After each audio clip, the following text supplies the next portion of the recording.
Saat hidup terasa berat, mungkin bukan karena bebanmu terlalu besar, tapi karena kamu terlalu bergantung pada dunia yang rapuh, lelah, kecewa, cemas. Semua datang saat hati terlalu berharap pada manusia, pada harta, pada hal-hal yang fana. Tapi ketika kamu mulai bersandar pada Allah, ketenangan akan datang perlahan. Bukan karena masalah hilang, tapi karena hatimu tak lagi menggenggam dunia terlalu erat. Lepaskan beban, sandarkan hatimu hanya kepada Allah yang tak pernah mengecewakan. Allah tak pernah menjanjikan hidup tanpa ujian, tapi Allah berjanji bahwa siapa yang bersabar dan bertawakal akan Dia beri jalan keluar dari arah yang tak disangka-sangka. Jangan takut dengan cobaan, karena ujian adalah tanda cintanya. Semakin besar ujianmu, semakin besar pula kepercayaan Allah padamu. Maka kuatkan hatimu, sabarlah, karena setelah gelap akan ada cahaya. Setelah air mata akan ada kebahagiaan. Dan setelah sabar akan ada hadiah dari langit yang indah. Banyak orang yang mengejar kebahagiaan, lalu lupa bersyukur. Padahal, bahagia itu bukan soal memiliki segalanya, tapi soal hati yang mampu menghargai apa yang dimiliki hari ini. Syukur itu bukan karena hidupmu sempurna, tapi karena kamu tahu, nikmat Allah selalu cukup. Saat kamu belajar bersyukur, kamu akan merasakan bahagia yang sederhana, tapi dalam dan tenang. Karena sesungguhnya, bukan bahagia yang menjadikan kita bersyukur, tapi syukurlah yang akan melahirkan kebahagiaan sejati. Kadang kita menangis dalam sujud, memohon sepenuh hati. Tapi doa itu tak kunjung datang. Lalu hati mulai bertanya, apakah Allah tidak mendengar?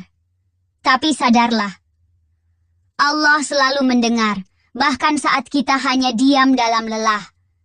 Bisa jadi Allah sedang menahannya, untuk yang lebih baik.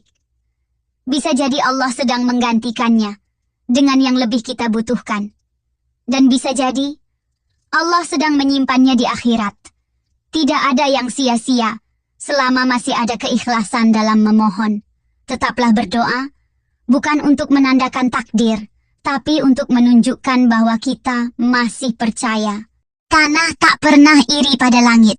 Ia tahu tugasnya, menumbuhkan, bukan meninggi. Ia diam, tak bersuara, tapi selalu mendengarkan setiap langkah yang melintas. Dari tanah kita belajar, menjadi rendah, tapi bermanfaat, menjadi diam, tapi bermakna. Hanya karena Allah lah, kita masih mampu tersenyum, meski hati ini sedang menangis. Karena Allah lah, kita masih bisa mencintai, meski hati pernah terluka begitu dalam. Dengan kekuatan dari Allah, kita tetap bertahan, meski jiwa ini lelah dan ingin menyerah, dan hanya kepada Allah. Kita tertidur saat semua harapan terasa mulai sirna, sebab hanya Allah lah yang mampu mengubah yang tak mungkin menjadi mungkin. Saat tubuhmu dimasukkan ke dalam tanah, tak ada lagi suara, hanya keheningan yang mengurungmu.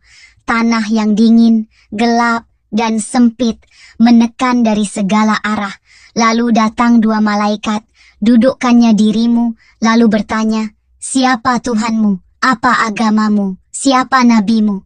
Lidahmu keluh, matamu membelalak ketakutan. Ini awal dari kekeringan. Jika kamu lalai saat hidup, kubur ini akan menghimpit tubuhmu sampai tulang-tulangmu remuk. Ular-ular kubur datang mencabik, bukan karena mereka kejam, tapi karena dosamu memanggil mereka jerit. Tangismu takkan terdengar, tangisan yang disebabkan oleh penyesalan yang takkan ada akhirnya. Wahai diri, selagi masih hidup, menangislah karena takut pada Allah, sebelum kamu menangis di kubur. Dan tak ada satupun yang bisa membantumu lagi.